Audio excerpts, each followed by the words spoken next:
Mauvaise nouvelle pour les épargnants à présent, puisque le gouvernement, Christophe, refuse de donner un nouveau coup de pouce au livret A. Et les épargnants espéraient 4%. Le taux restera bloqué à 3% jusqu'au 1er août 2025.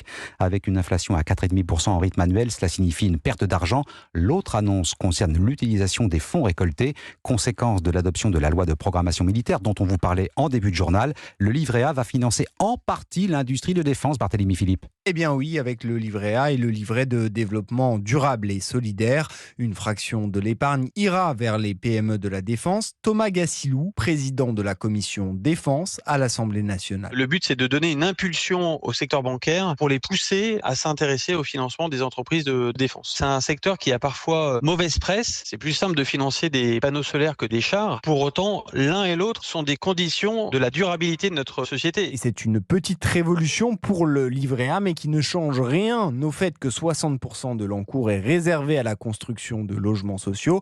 C'est la Caisse des dépôts qui s'en charge en prêtant de l'argent aux organismes sociaux de l'habitat. Les banques flèchent aussi une partie de l'épargne vers des projets liés à la transition énergétique et au climat, mais il reste de la marge pour les PME de la défense car l'encours du livret A atteint des sommets, 400 milliards d'euros. Le Parlement a prévu une clause de revoyure fin 2026. Si les livrets réglementés ne suffisent pas, la création d'un livret spécial pour la défense sera envisagée. Barthélémy Philippe du service économie d'Europe 1.